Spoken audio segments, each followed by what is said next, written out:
Very cool. Okay, let's start it off here on time. My name is Tanner Yes. I am the Executive Director of Groundwork Ohio River Valley, part of the Groundwork USA Network, and a former ELPer with Shift and a board member. So I'm so excited to be here with all of you today. Thank you for choosing to spend some time with us. We all know that the Zoom fatigue is real. And as you are adjusting to the new world, I hope you have your coffee and your command chair or whatever it is that you've got set up.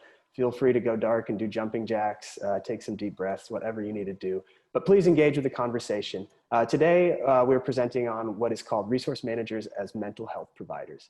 A quick overview is delivering the mental health benefits of nature requires resource managers to reconsider the benefits of the lands and waters under their jurisdiction and see them as more than simply recreational assets. This panel looks at how innovative resource managers are engaging community members in the process of creating natural spaces to deliver mental health benefits to the public, and in the process of amplifying the connection between the health of community, individual health, and the health of the natural world. So without further ado, I am just as excited as anyone here to get to know the panelists a little bit, hear about their stories, and have a really rich conversation with them. Let me introduce Fred Smith. He is the Director of Grants and Partnerships at the Community Foundation of Northeast Alabama. He's a 2020 Shift Award winner. Marley Smith, no relation, I assume, but maybe I shouldn't assume. Marley Smith, she is a forester with the USDA Forest Service and a 2020 Emerging Leader. Roderick Bell, he is Recreation Coordinator for the Bronx River Alliance and a 2020 Shift Award winner as well. Just quick housekeeping for everyone. We're gonna have about 50 minutes with the panelists talking about their work and focusing on some questions. We will open the latter half of that 50 minutes to questions. So please feel free to raise your hand, type questions in the chat, or just save them for when we open it up. After that, we'll have a 10-minute break, and we'll go into World Cafe at around 10 Mountain Time. That is a 30-minute session, and then we'll do another World Cafe after that.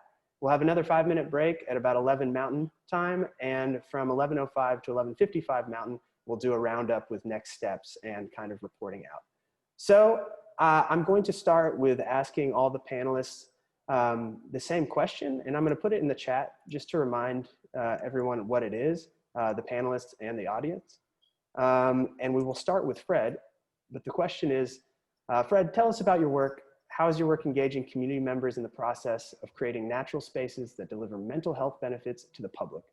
How is it amplifying the connection between the health of community, individual health, and the health of the natural world? Well, first, I'd like to say thank you for being selected as one of this year's Shift Award winners. I have the privilege to work in the community with throughout Northeast Alabama with some amazing community partners throughout 9 counties. And the work that we have is primarily focused on establishing outdoor green spaces and parks, and particularly they're named open spaces, sacred places. These open spaces, sacred places have 5 distinct elements. They are known for the pattern of having a portal, a path, a sense of surround, a destination place, and a bench. This is what makes each one of the sites and the spaces unique. Through this design that we have been able to engage the community to forge and to help to form unlikely partnerships and see the emergence of grassroots leadership for each space. And so I look forward to speaking more about the work that we're doing. We are currently groundbreaking virtually 14 spaces with a total of 17 total that we have in the queue to be completed within the next several months. So the work that we're doing is very rewarding, and we're excited to be a part of this panel today. Thank you so much, Fred. That's a great introduction. We're really excited to talk more. I'll turn it over to Marley for the same question, please. Aloha kako, everybody.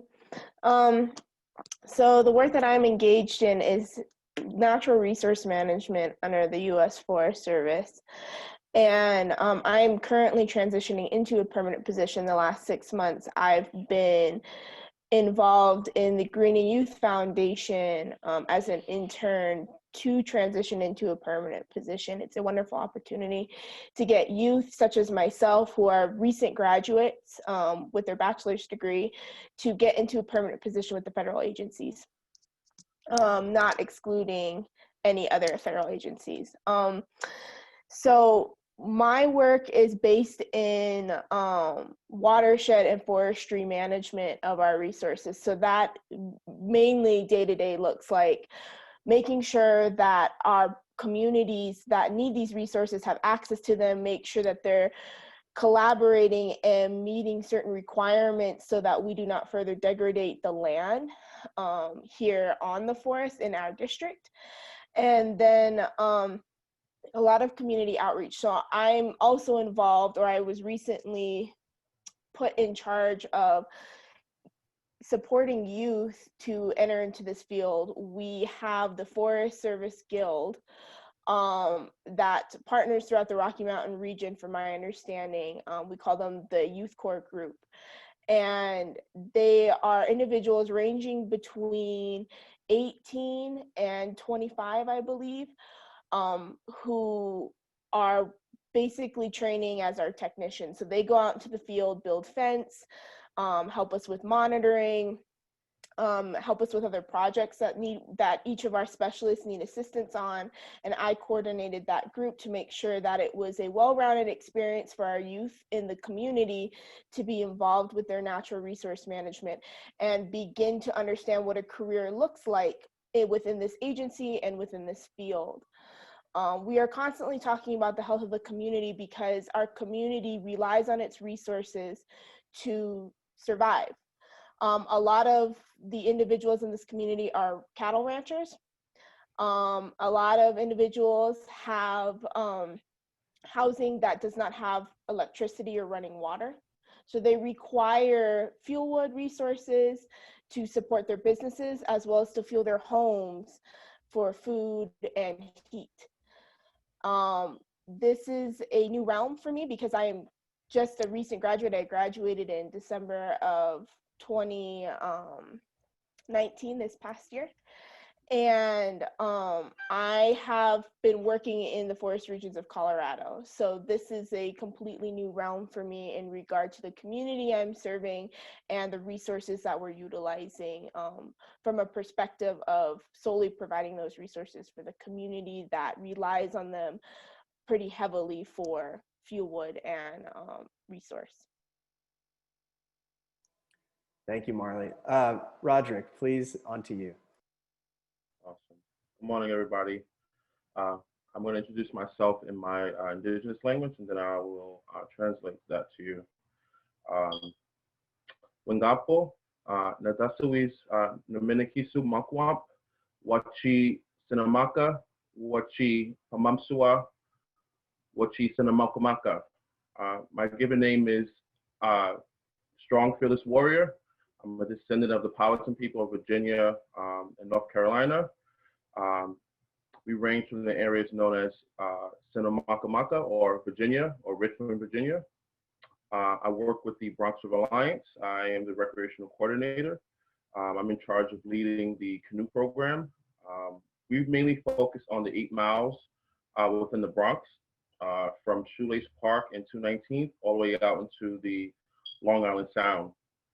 Our river is predominantly 25 miles long, and it starts all the way up at the Kensico Dam in Valhalla, and it fully runs out into the Long Island Sound / East River. Our program has been dedicated to giving people the ability to experience our ecosystem from the water, because definitely on land it's a whole different perspective. Once people are on these canoes, they actually get to experience leadership, setting goals, and learning to be flexible and adaptable. We have a lot of people who are just uncomfortable and don't have a connection to our waterway. And so our canoe program has opened up the door to allow people to experience different things. I think being uncomfortable is actually a good thing.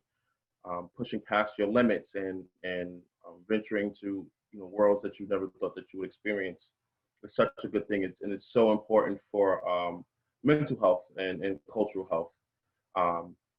We normally have events known as Community Fridays. We also have a bunch of different public paddles. Our public paddles range from like short lake paddles from the Bronx Zoo into the Botanical Gardens, where people actually get to see the Thane Family Forest and the Old Growth Forest within the Bronx, which is one of the oldest forests in the Bronx. They have some of the oldest trees that still exist. We also do full river paddles, which is the full 8 miles of the river from 219th and White Plains Road all the way out to the Sound. And that's very challenging, and it gives people a chance to meet different people and learning how to conserve your energy, learning how to work together and work together as a unit. We have a bunch of different portages that we have to go over, so it's definitely not easy. And the Community Fridays are free paddles that allow people from around the community to come out and experience the water. Most people just walk by it and they kind of saw it as like a waste. It was like a bunch of different cars and tires and a bunch of garbage that was in the river, many, many years ago. So the Bronx, what has happened was the Bronx River Alliance, which started out as the Bronx River Working Group, which is just a bunch of different people. They came out and said enough was enough, and they wanted to clean up the river a bit, and that eventually formed into just the Bronx River Alliance. And our main mission is just protecting and restoring what's left of our river, and making sure that we have programs and different things going on so that more people in the community, especially people of color, can have access to the water and fully experience what it is. The Bronx River is New York City's only source of fresh water, and not too long ago, it was actually supposed to be used for 90% of our drinking water. So we definitely believe that it's a sacred space that needs to be protected, and more awareness needs to be promoted, and more people just need to come out and experience, these sacred waters, and also learn a little bit about the indigenous history, and learn about, what was going on pre-contact, and learn about the Eastern woodlands and the medicinal herbs and roots and stuff that still grow there, and learning a little bit about the fish and the wildlife that is still there. So we have pretty much dug our feet into the ground and making sure that this canoe program is something that we can have every year, and so that everyone in the community has a chance to experience it. Thank you, Roderick. I can tell we're going to have some pretty rich discussion here, and I'm a huge fan of the canoe, so selfishly really interested to hear what you and everyone has to say. Let's dig in a little deeper. All of you have such a unique lens, and there are both specifics and broad strokes that you're all tackling. And I think for the audience, it's going to be really neat to hear a little bit more of a deeper dive into what you do. And then as we enter the breakout rooms, for the audience and the panelists to engage, I think is going to be also super rich. So I'm going to start again with Fred.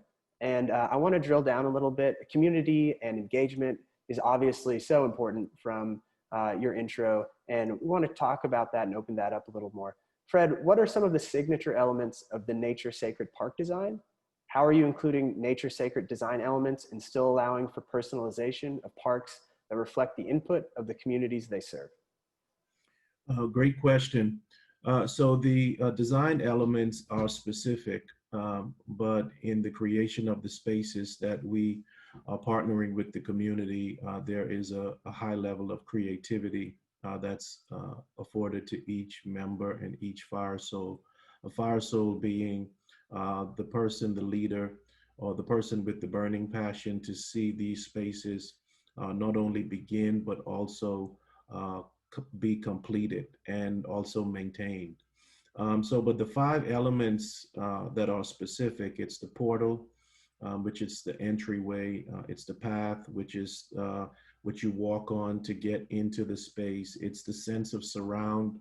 You're surrounded by nature. It's a destination place. And then there's also a nature sacred bench.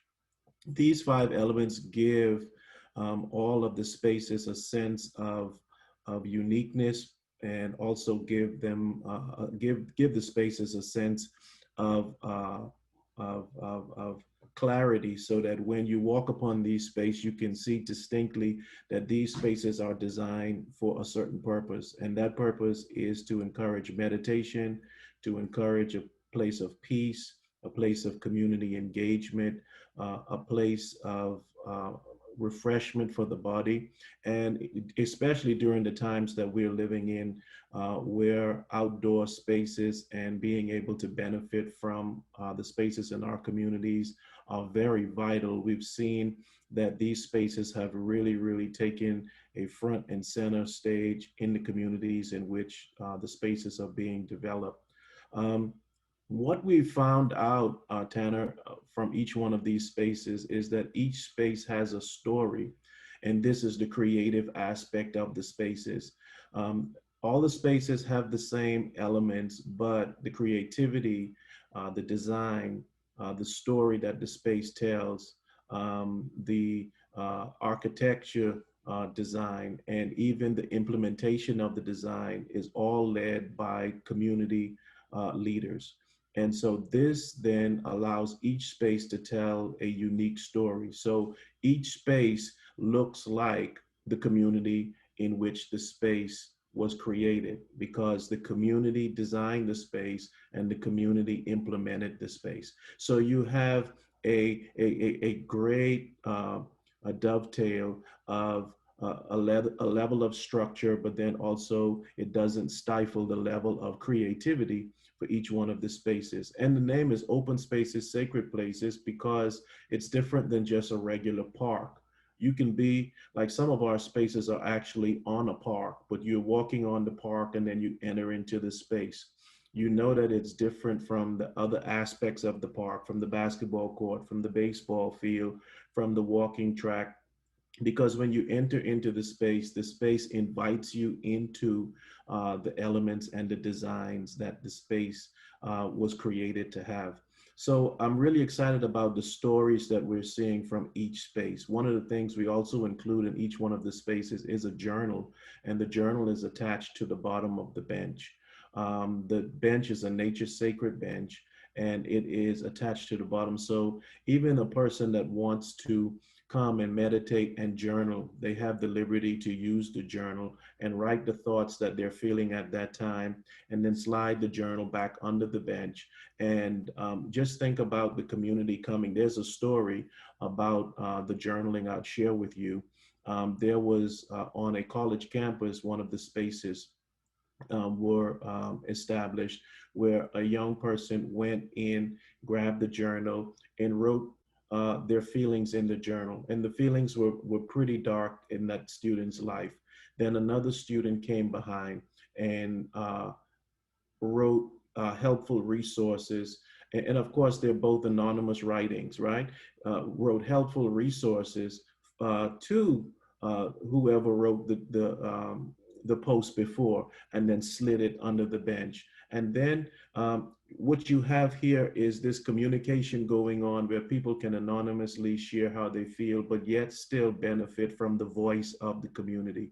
And then we love the stories that we're hearing from each community because of the unlikely partnerships and the unlikely leaders that are emerging from the communities. We have grassroots people that are that have never led an organization, are not professional grant writers, are not professional architects, are not professional designers, but they are collaborating with professionals and taking just as much of a leadership role in their community. And so we've seen these spaces as not just destination places, but they're actually living, breathing places where people are coming in and they are engaging each other and producing partnerships and forging friendships that are long lasting and that will be a benefit to the community for years to come.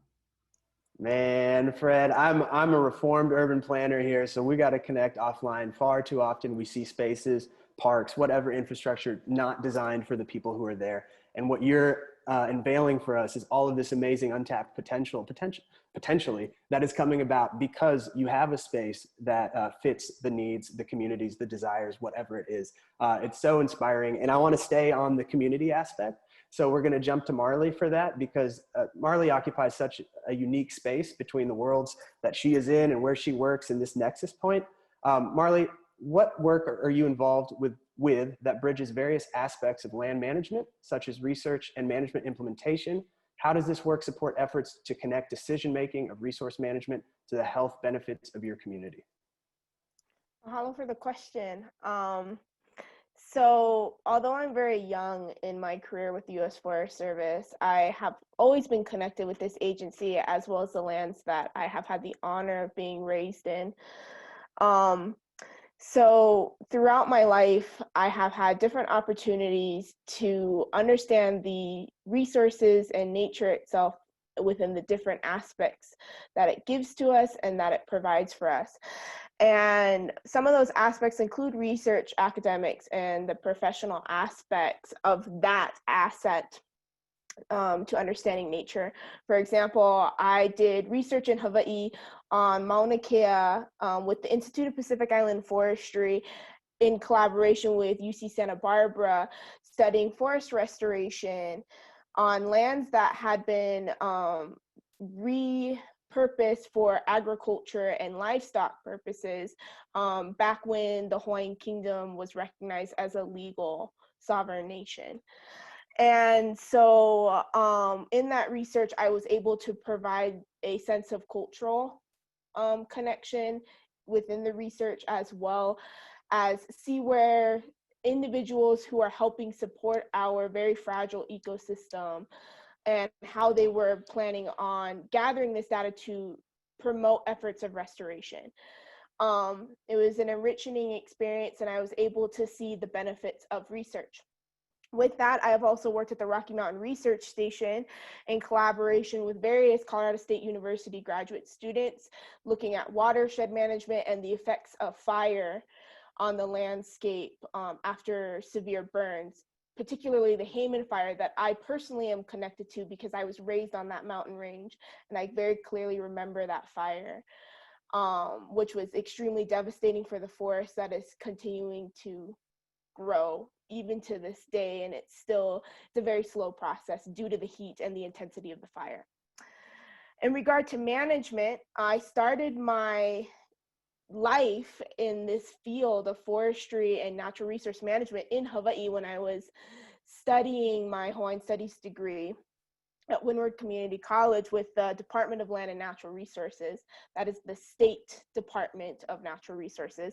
And I particularly worked under DOFA, or the Department of Forestry and Wildlife, on Oahu. And my experience was very much one that is the mentality of Malama Aina. We do not see resource management as separate. So forestry and wildlife worked hand in hand, which in my experience with this agency in particular, that's not the case all the time. So it was a very enriching experience to get my hands in the soils of my own community and ancestral Aina, or land, to understand how our nature and natural world functions. And I got to see how management was implemented. And this is where I started to see controversy. A lot of the management practices we were implementing, we knew were not good for the environment. In fact, I had many conversations with my supervisors about how we do this because the man upstairs told us to. And this is the only way we can do any sort of management.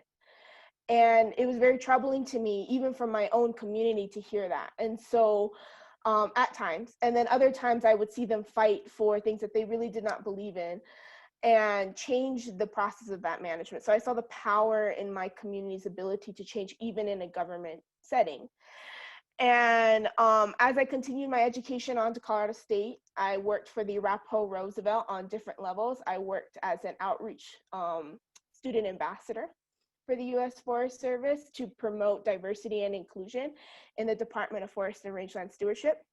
I was also an intern for a summer as a natural resource intern. So I got to work in all the different departments and facets of the Arapahoe and Roosevelt National Forest, whether that was policy, fire, forestry, rangeland, and botany, and watershed management as well. It was amazing to get a taste of what everybody was working on and doing in regard to managing such a huge plot of land. And then community has always been a foundation of my work and of my livelihood. In Hawaii, we believe Malama Aina, or care of the land, stewardship of the land, is based in community. because we as individuals reflect our environments.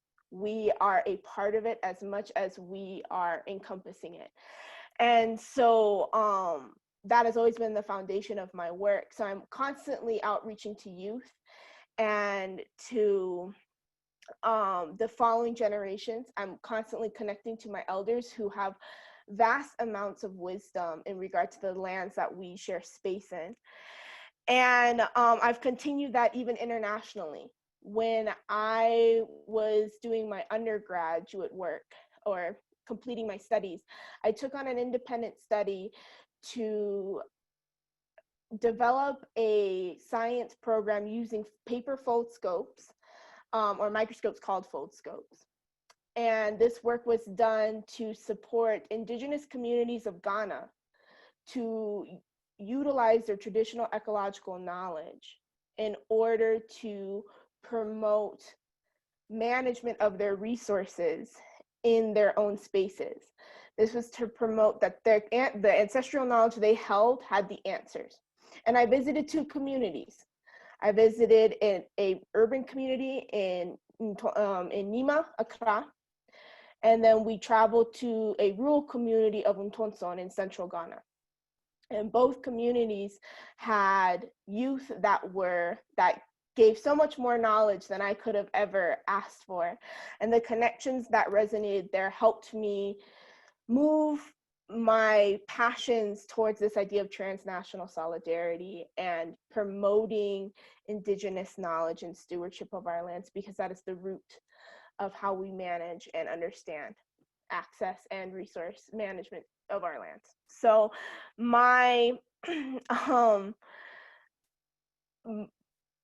I see myself as a weaver, and my work very much demonstrates that watershed management is very interdisciplinary. So I'm working in many different areas in order to provide the best resources for my community in the best capacity and in a sense of longevity for the future generations to come. That is beautiful, Marley. Thank you for peppering in your story, because I think it's so key to the work that you do. You really are the perfect person for what it is that you do. And I know we all want to do that. And your background helps us to understand that, especially as it relates to the human connection with the natural world and everything that you're doing. So I'll pressure all of you to tell us your story. I know as an audience member, that's what the people want here. And as I pressure, I definitely don't want to box in Roderick here to being the canoe guy, but you have to tell us about the canoe. It seems so central to what you do. And I know we're also interested. So how does the canoe create a connection between community health, cultural health, and the relationship to the natural world around them? Great. So first of all, I just want to acknowledge here on the East Coast, we have a term or word. We say Mamawin Nene Mesene Nuak. And basically that pretty much means that we all pull together. We all move forward together. No one gets left behind. And that is an Algonquin word that most Algonquin communities have in their lexicon and in their dictionary. So what Mamawin pretty much means is that everyone has a story, everyone has a role in the circle in this canoe, or we say mashum. Mashum means dugout, a canoe that's dug out from tree bark. And so pretty much we offer so many different opportunities, whether it be volunteering, planting, cleaning up. We also have people that are water quality monitoring volunteers. We have people that come out and just help us get the canoes off the trailers. We have people that come out and clean the equipment off us.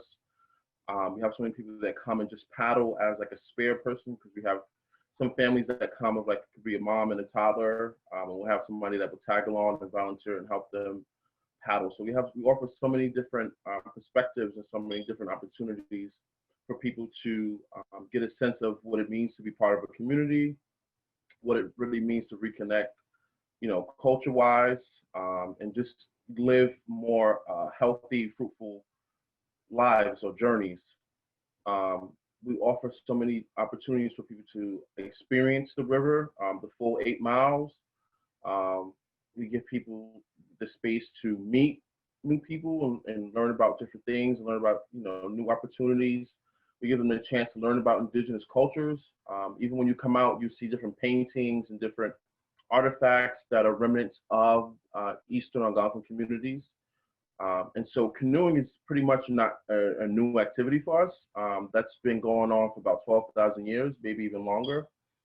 There's been recordings of canoes that are large enough to fit 40 to 50 men and women side by side. There's been so much research and so many remnants of canoes still being found preserved underneath water. So the Mushoon has been around for a very, very long time.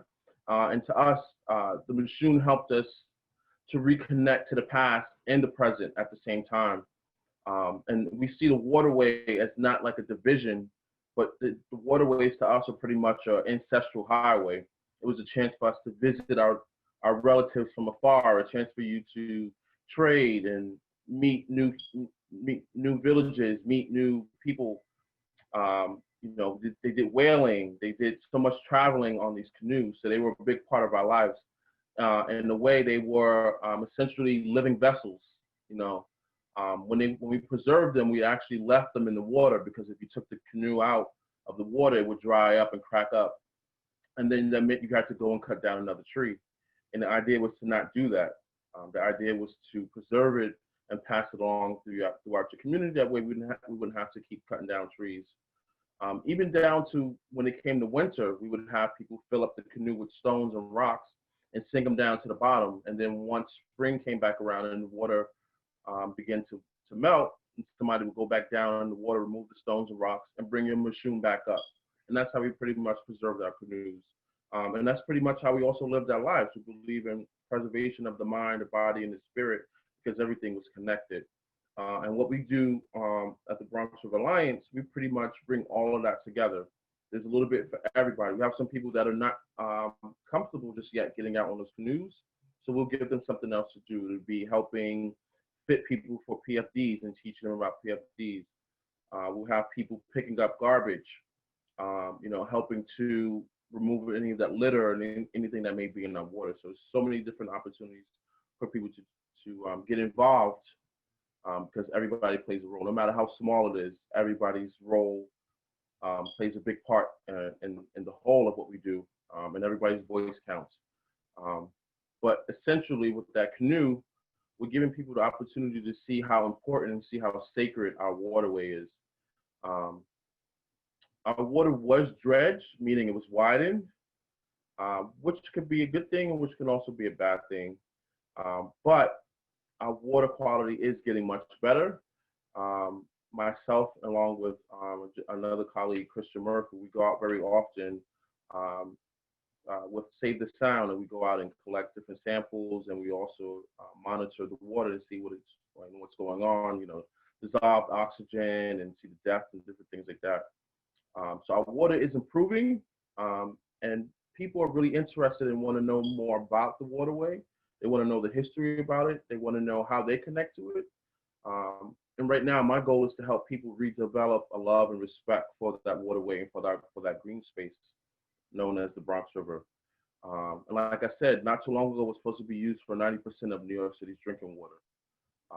So right now, we're not at a point where it can be our drinking water again, but I'm hoping with that canoe program, it will give people more of an incentive to want to clean up the river and want to get more involved in what's going on. I want people to feel a certain way. I want people to feel sort of disrespected when they actually come down to the water and they see trash and they see a lot of the results of human impact. I want people to feel uncomfortable, because that's the way we should feel, because this is our sacred green space, and we shouldn't allow anyone or anything to come in between that. And that canoe is a vessel, is cutting a path for people to have more awareness as to what is going on around them. Right now, I think most people don't have a connection to their green spaces, especially here at the Bronx River. People know about it, people walk by it a lot, but it's kind of out of sight, out of mind. But once people get on the water, it's a total different perspective. And they actually start to feel much more connected to it. They actually start to take things personal now when they come out to the water and they see trash. Now people are like, hey, how can I sign up to volunteer to clean up? We give people grabbers, we give them garbage bags. Sometimes we even have paddle paddle and pickups, so people can actually get out in the canoe and go out into the water and pick up trash that they're seeing. We also teach them about different ways that the woodlands was used to survive, and just to live, during the pre-contact era, the 1600s. We teach them about different plants that you still see, different herbs. There's still a lot of sassafras and high bush blueberries, jewelweed, stinging nettle, stuff that grows along our river. So we give people the opportunity to see that stuff up close from a canoe. And most importantly, we give them a sense of setting goals and leadership and commitment. We teach them how to bring the canoes down off the trailer, how to put them back up, how to work together, to get these things strapped back up. We definitely teach people how to paddle, different techniques to paddle. You have some people who are more dominant on their left side, some people are more dominant on their right side. So we teach them to be flexible and how to work together to, get to where you need to go. And essentially, it is most definitely like life, because with that paddle, each stroke is like a prayer. It's like a pull forward. It's not like a delusion. It's not something that you're trying to figure out if you're moving forward or if you're not. You will know if you're moving forward, if you're not moving, or if you're going backwards on the canoe. So it gives people a chance to really experience what it's like to make those decisions and have to work together and communicate with one another to get to your goal. So it's not about it's not about, as an individual, it's about working together to get back to the land.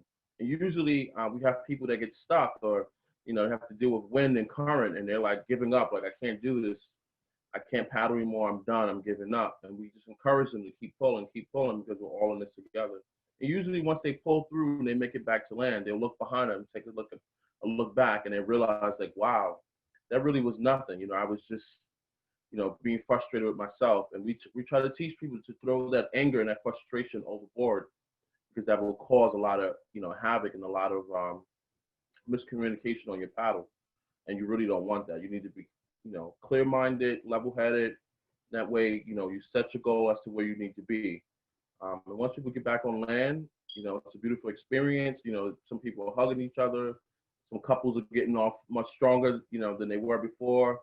People are forming new relationships, networking, helping each other get the canoes back, to the station. So it's a really good experience. And I hope that we can definitely have some of you people come out to the Bronx and experience it as well. Thank you, Rod. There's so many threads and themes between our panelists that are similar, and the idea of connecting people to the natural world in a different way and how that informs policy or resource management is just critical. And I'm sure in our audience there are direct linkages to the people in their work, and to see some of your perspective is quite eye-opening. I want to thank Vicky R. for putting a question in the chat. Please, if anyone has questions or comments, throw them in there. We will get to them before as many as we can before our 9:50 break here. But before that, I want to again go to Fred, because what we're hearing is there's nuance, there's mystery, there's imagination, there's connections that we have maybe lost in the way that we do things. And what is coming out of those, Fred? I want to ask you, what are some of the unlikely partnerships that have arisen in the process of creating these parks? How are you empowering people to step forward and lead the creations of these parks? Well, I think it all begins with putting a process in place that will bridge the gaps that exist. I have the privilege of serving on the board of Nature Sacred, which is based out of Annapolis, Maryland, and also in my primary role, I am the Director of Grants and Partnerships with the Community Foundation of Northeast Alabama. Our service area includes 9 counties regionally in Northeast Alabama. So we are a grant-making organization in which we provide grants in the fall and spring. Traditionally, what we have found are that we are used to the grantees coming to us because we have an established protocol, policies, procedure, and guidelines. And that is kind of the standard for most community foundations. It are the guidelines in which grantees would approach your organization in order to receive funding. But when we embarked upon the Open Spaces, Sacred Places initiative, we realized that we would have to put and create a process if we wanted to be able to engage the community on a deeper and a greater level. And what we wanted were not just our regular grantees, we wanted it to be open to the entire community. So what we did was we created a process, and this process um, began by us going into each county and having face-to-face meetings with civitan clubs, with churches, with community centers, with local city government, and talking about these spaces and how the spaces could benefit the community, which is much different as a grant maker because we would put the guidelines out there and the grants would come into us. But for this, we said, well, we want to actually bridge the gap on another level, and we want this to be as inclusive as possible. And so in order for it to be as inclusive as possible, we had to create a process that would produce inclusivity on a higher and greater level. And so we went in and we had these discussions, and what we found was a tremendous interest in the community by a whole lot of, I will call them unlikely leaders in the community that either had a space that they wanted to do but didn't have the funding, or started a space but didn't have the funding, the resources, or the manpower for it to continue, or somebody that had a space and they wanted to extend the space. And so what we did was we established a grant round with a new created process. And we also did something that was different. We actually created a workshop so that these our community members from the 9 counties could come in. And as the grants manager, I had the privilege of training them on the grant process, how to fill out the grant. And what it did was it removed a lot of anxiety, especially for people that are not trained grant writers, people that did not have an established organization, but they were just grassroots organizations, people with a dream. How do you include them?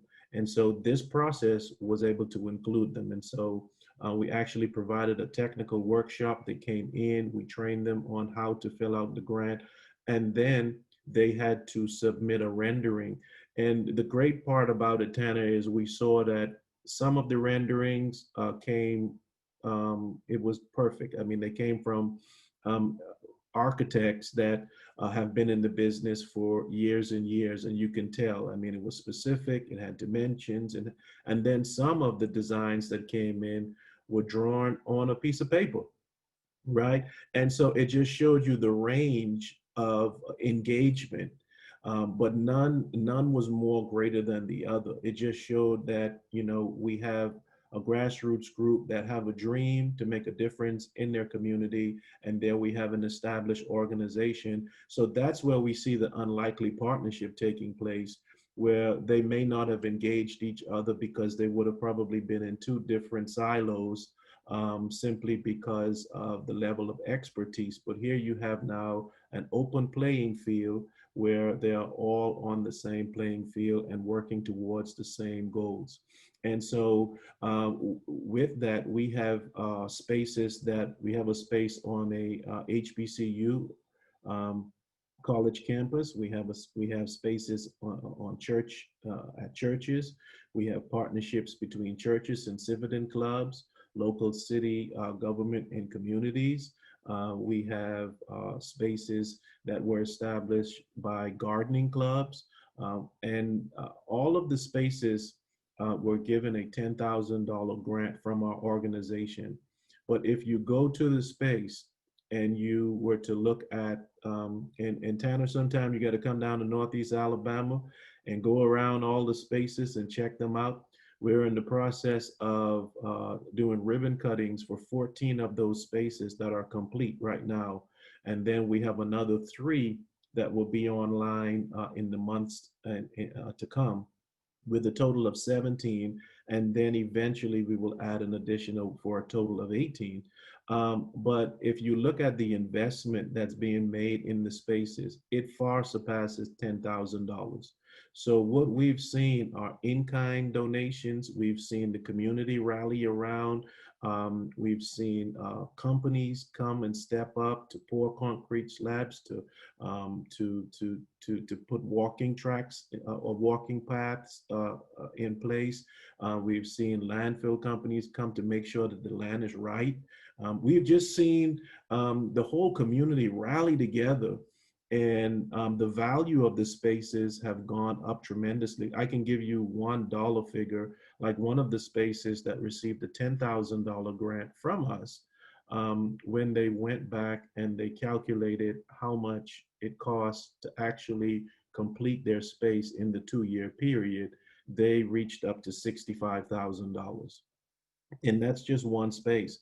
So it shows that there is tremendous hunger in the community, and there's a tremendous bridging of the gap that can take place by organizations that have the capacity to invest in the community.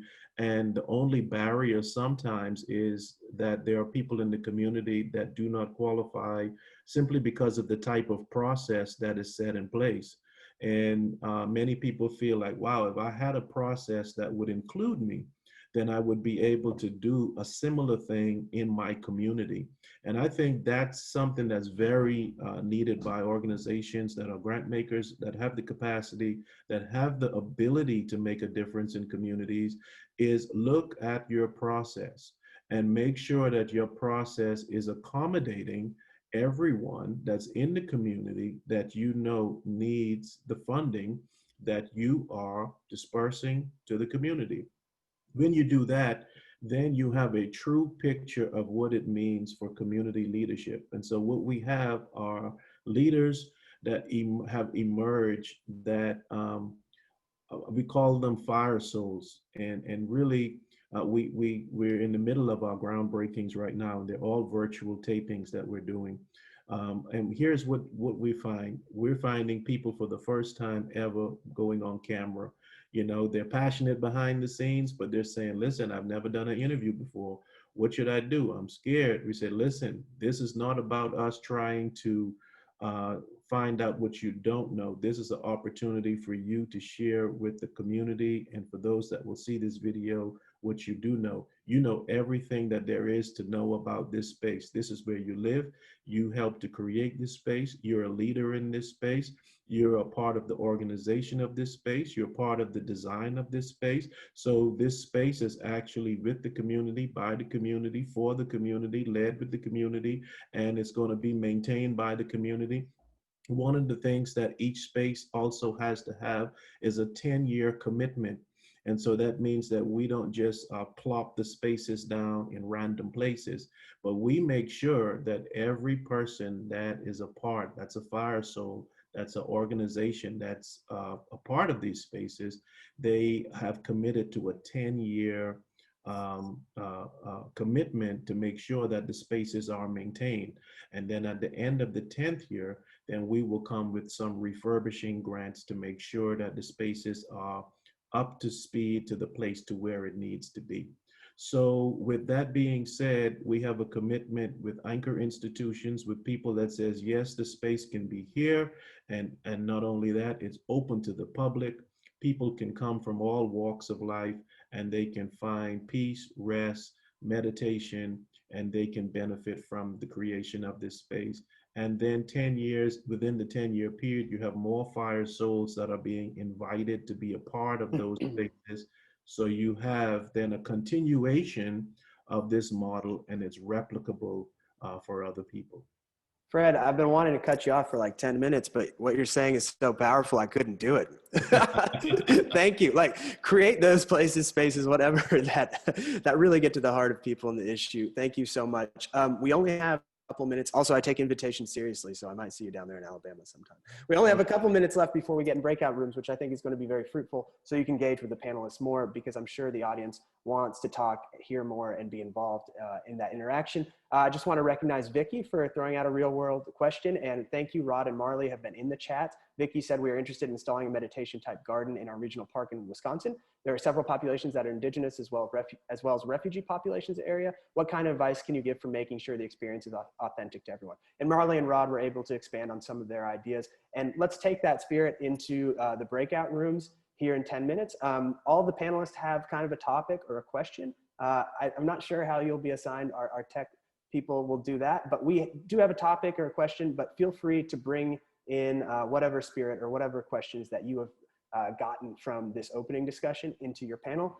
Again, we will go into 2 separate breakout rooms, but for right now, for the next 10 minutes, what is Mountain Time 9:50 to 10, we will be on break. So feel free to go dark, come back at Mountain Time 10, please, and then you will be assigned a breakout room. Thank you so much.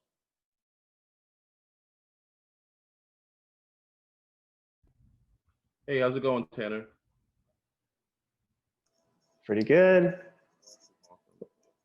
Give it a second and see, make sure everybody has an opportunity to rejoin. Just maybe one more minute here. Hi, everybody.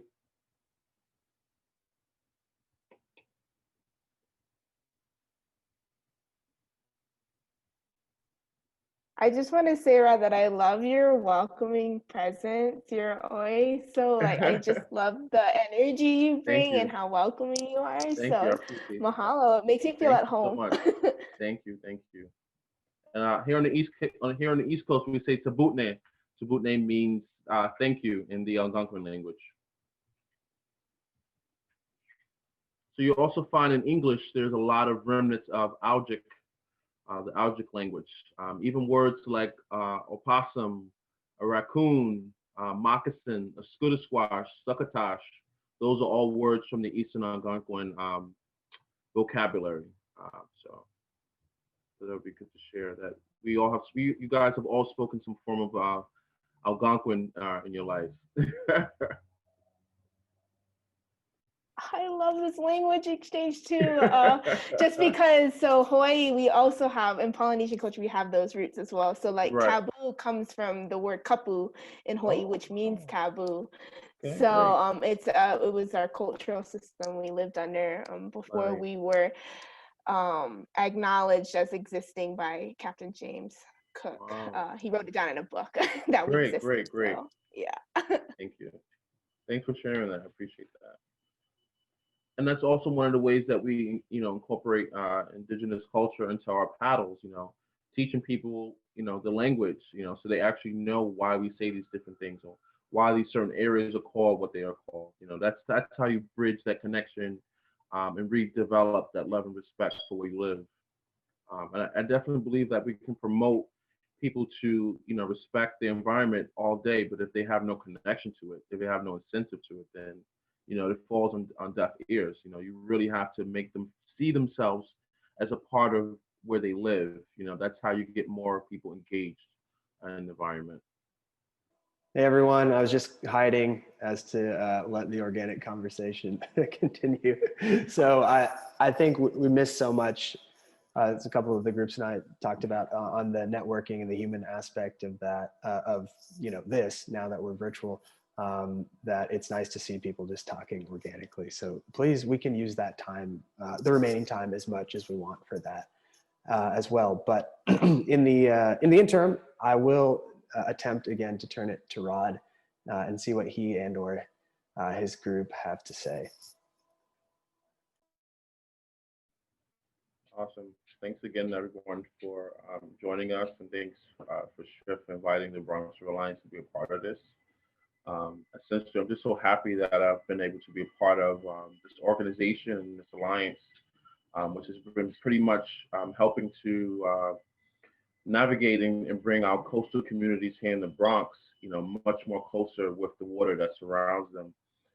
Essentially, the canoe has carved a path to help people to reawaken and see a lot of these traditions that they haven't seen before in years.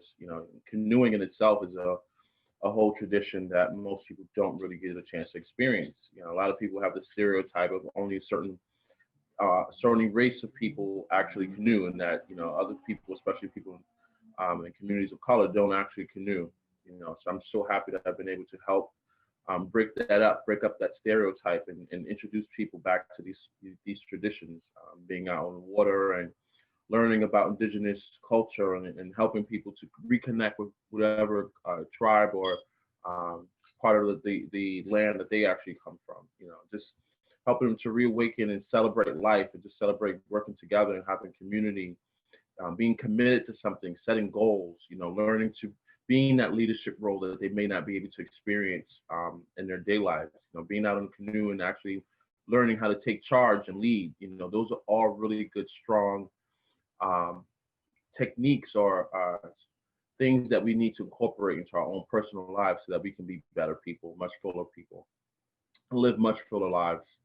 And I think just essentially just learning about cultures other than yourself will help open your mind and awaken you to other possibilities, and learning that not all of us have the answer to this thing called life, but we can all work together to get closer to learning how to navigate and actually be stronger, and pretty much beat this COVID thing that we're going through. So again, thank you everybody for participating, and thank you, Chef, and thank you, Tanner, for being such a great moderator and helping to facilitate this. Thank you. Is there anyone from Rod's group that wants to, it's kind of dangerous to open it up, but if there's anything conversationally that anyone wants to jump in and say to back that up or follow up, please do.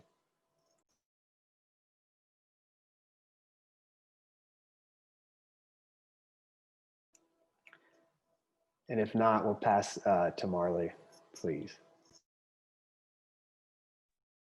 Wonderful. Mahalo to all of you. I'm sending my aloha across the virtual reaches. Thank you for sharing your space and your time with me, as well as with everybody else today.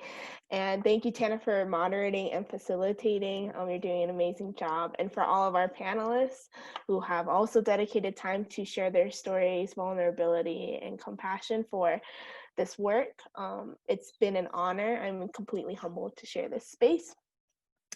So how the conversations went in our group, or I guess I'll start with the question that I had asked the two groups that I had an honor of visiting with, was what do you as an individual need in terms of natural resources, and what changes do you want to see in terms of how these needs are met? And there were intersectional themes that were occurring in our conversations, this need for greater awareness of our natural resources and how to enhance that awareness for natural resources and for the things it provides. Equity and access were another part of this huge conversation. This idea that not all spaces are established equally and do not have the same access, and therefore making it accessible in a sense of equity was really powerful. Education was also a key one in these conversations, educating the community and getting the community to understand that this is our habitat, this is our home. That phrasing was shared by Sarah Barlow. And creating this holistic approach to connecting people and individuals to their natural resources and to these spaces.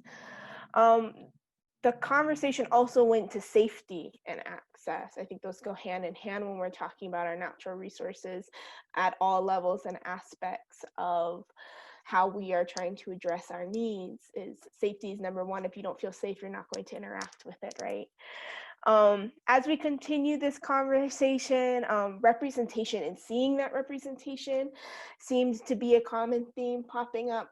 There are so many different individuals that make up these communities that interact with these natural resources, and those spaces need to be acknowledged and held. And so seeing that representation on the landscape, as well as in the work and the individuals visiting these sites, is very important.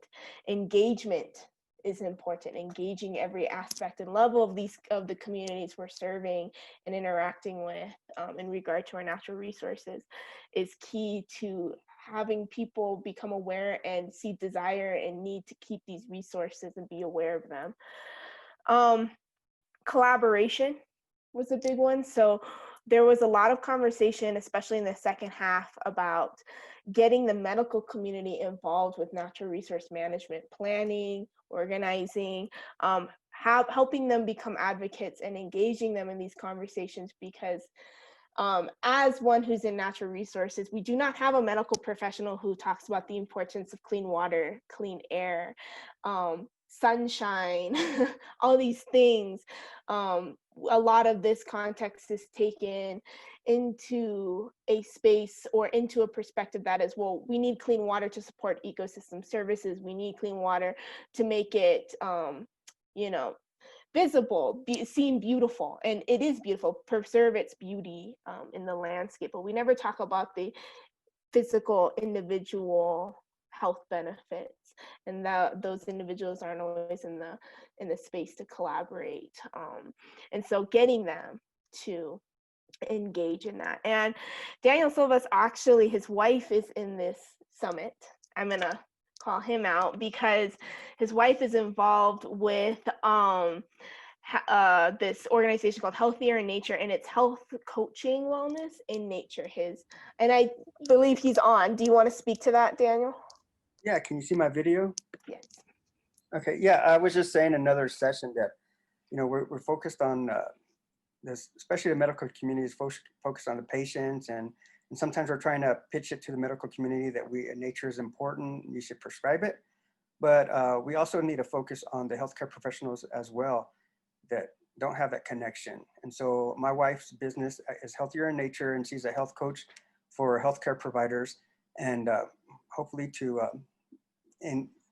developing their own wellness, and if it's through nature, they will be able to be advocates and prescribe it as well.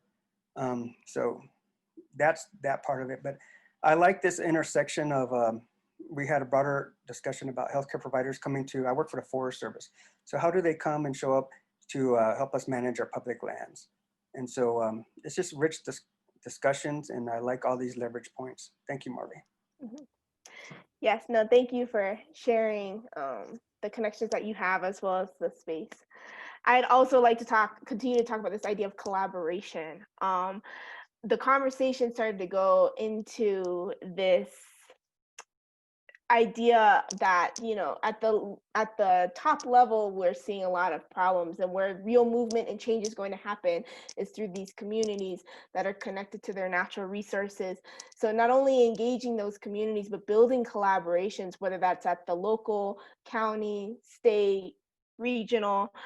Vicky's community has been heavily involved in their natural resources on many different levels and through many different collaborations to not only meet the needs of the community, but also to address and approach the challenges that come with managing natural resources in a light that best provides for their community. So the conversation was very rich, and these very overarching themes are almost inspirational, because these are things that we are continually having to address and come back to, and yet there's also so many movements that are bringing all of these concepts and topics into their own spaces. So I appreciate everyone who shared that with me, and hopefully we can continue to build this idea of collaboration and community, not only through this summit but beyond. So mahalo for everything that you all provided. Thank you, Marley. That's so good. Is there anyone else from any of Marley's groups that want to add anything?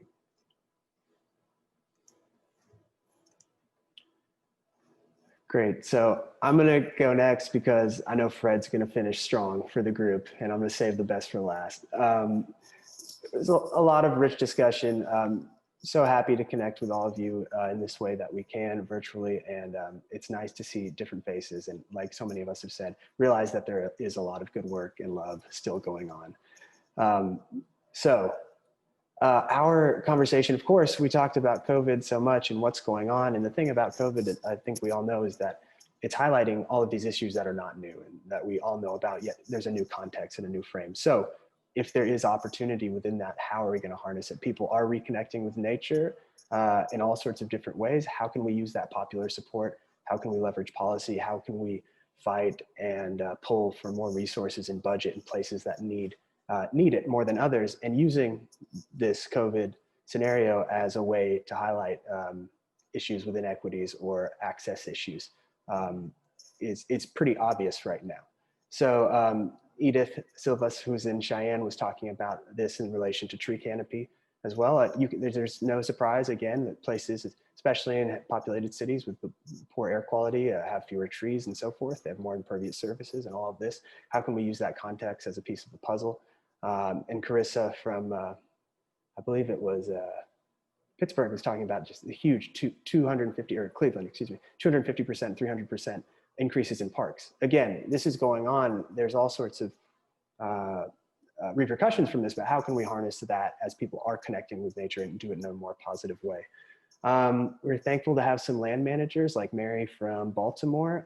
She had some really cool candid shots about they're changing the way they do youth development, less structured, less about education, and more discovery, curiosity, something she referred to as, I think, emergent learning, where you let the learning come to you organically again as youth are connecting with nature.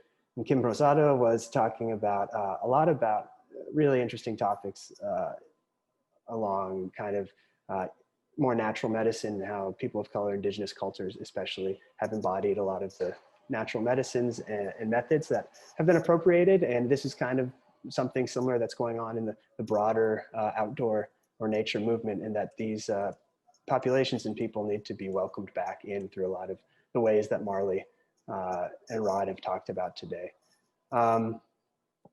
And then Natalie Small had some really cool juxtapositions, connecting versus consuming as it relates to nature, of course.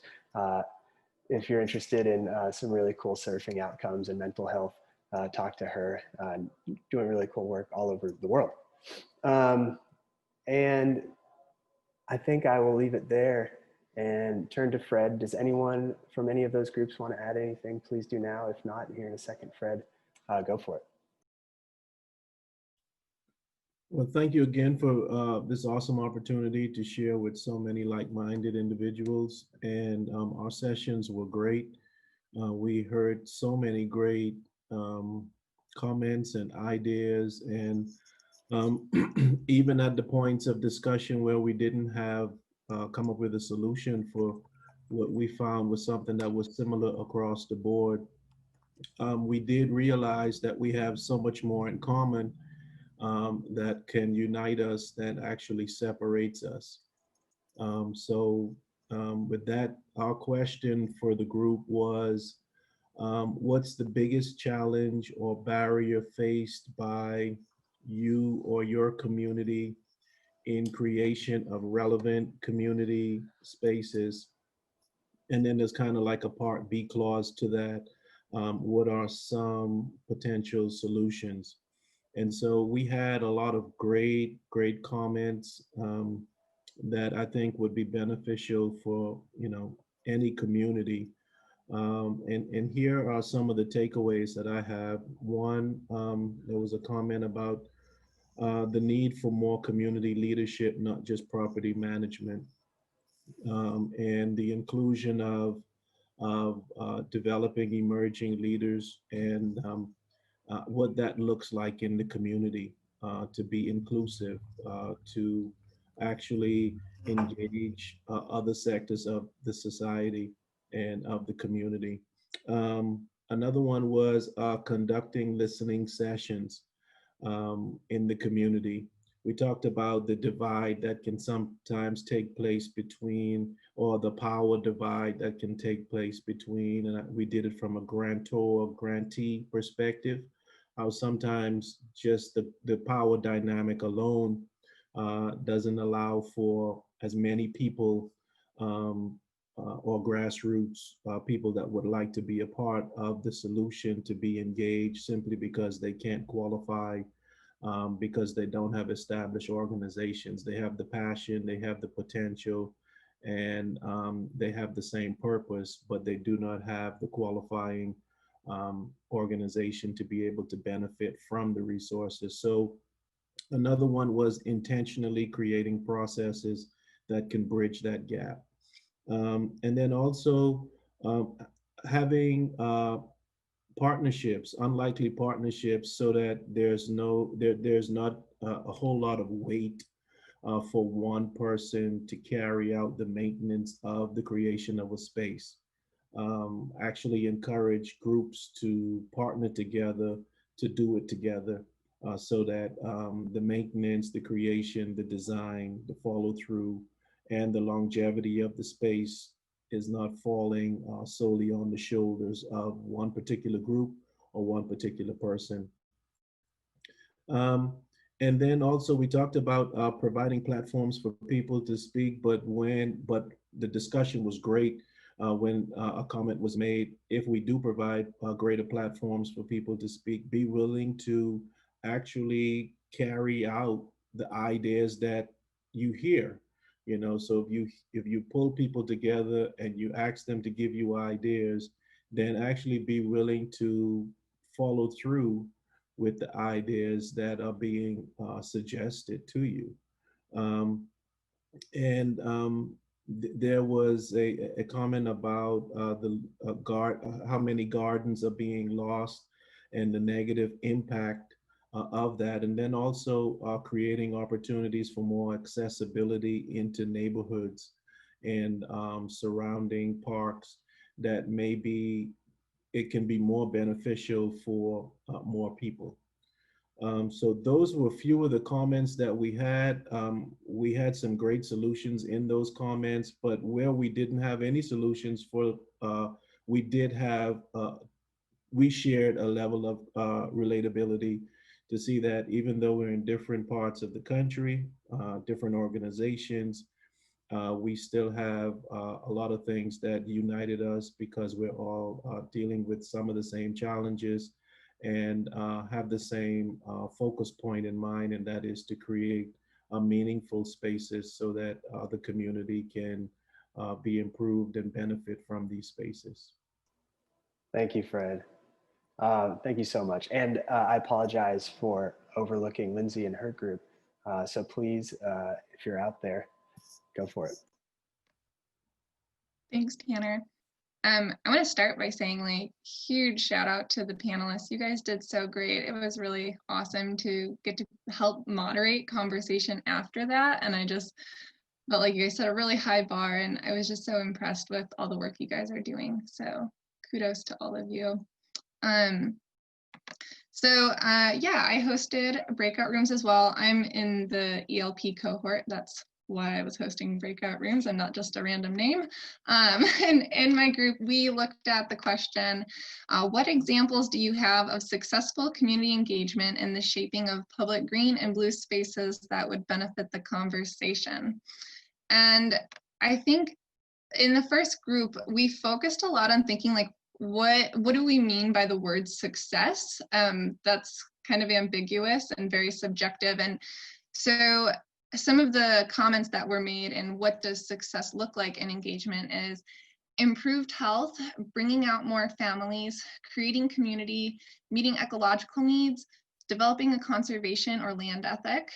And Fred, similar to what you were just reporting out, is another comment that was made is success having new faces at a public planning meeting, or is it having new ideas integrated into that plan?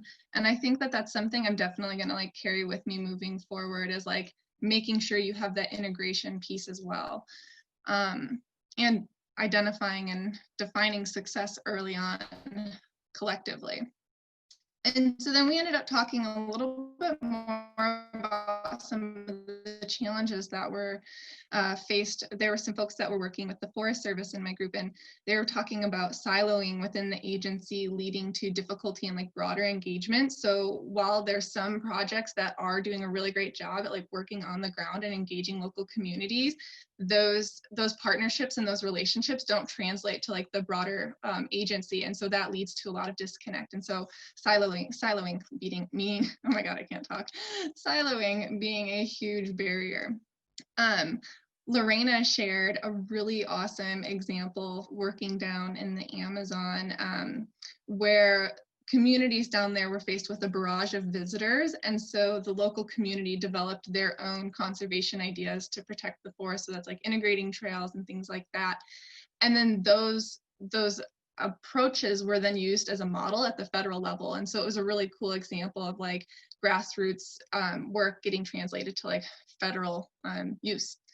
And I think and then in the first group also, we talked a lot about the importance of getting folks connected first, not only when it's convenient. So again, thinking about the Forest Service, and there's a forest plan coming up and you're gonna have 2 to 4 years of planning, got to engage the local community. And it's like, no, you need to engage the local community before that deadline. It's not just like a convenient for you, so it's time to engage. How do you engage early and often? And what that engagement could look like, we talked about like citizen science or just anything where you're like getting dirty, hands on the ground.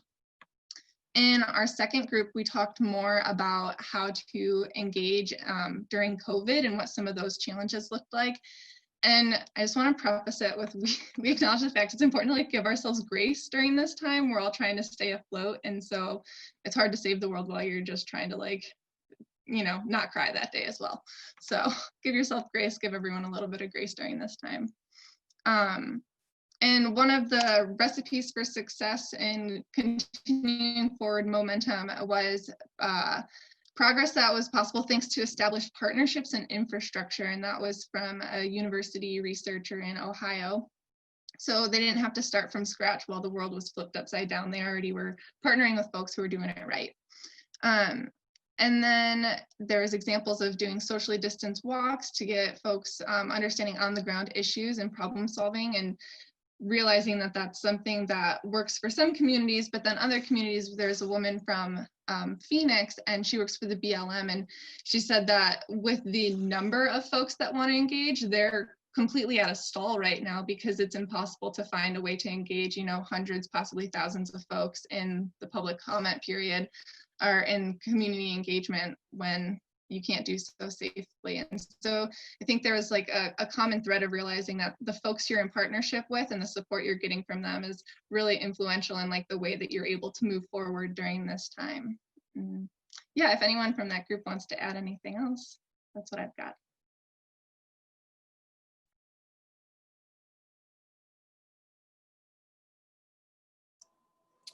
Thank you, Lindsay. We have some time. This is technically not over. There's nothing wrong with finishing early. It's technically not over until 12 noon Mountain time. So much like Erika did before we started this session, please open up to anyone thoughts or connections or otherwise, or if there are any. It doesn't have to be super profound either. I rarely have those thoughts. So if there's anything anyone wants to get into questions-wise or networking, please, the space is open. Or if you have had enough and need to go, that's great too. I just wanted to say I love how all the groups definitely touched on adaptability, being flexible, and resiliency. And with my group, basically, I didn't get I didn't share our question because I thought we were like a little bit pressed for time, but I'll share our question. The question was basically, what are some tactics for engaging community members in the development of parks and public spaces that have worked for you? How has COVID affected your ability to engage them? And how have you worked around these challenges? And I'm just so inspired by everyone's response, especially not only from my group, but from also hearing from everyone else's group and how everyone is dealing with changes that we're all going through, especially during COVID, and how everyone is still implementing their goals and their missions in these green spaces. I think that's just so important because at this time, our green spaces definitely need a lot of healing and a lot of support. And I just love, especially in my group, everyone seemed to be on the same page with understanding that we still want to go through with our programming, but we're just going to do it in, in a safer way, and to find out that people are still hosting, camp sessions and bringing students out to green spaces and allowing them to explore it, definitely in a different time. And also seeing that we still have people who are, implementing virtual therapy and different tactics to allow people to individually find out their position and find out where they are, and how to move forward during this time. And also just implementing different and better ways to encourage people to have healthier impacts on our green spaces. I think it's just so important that everyone is doing that, or everyone is, in some way touching on those type of aspects. And I was very happy with how productive my group was, both groups actually.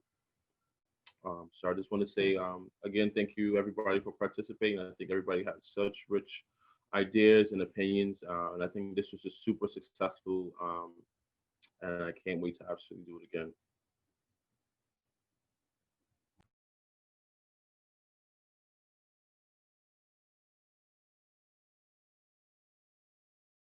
Yes, I'd like to echo that. Thank you, Rod, for sharing those thoughts.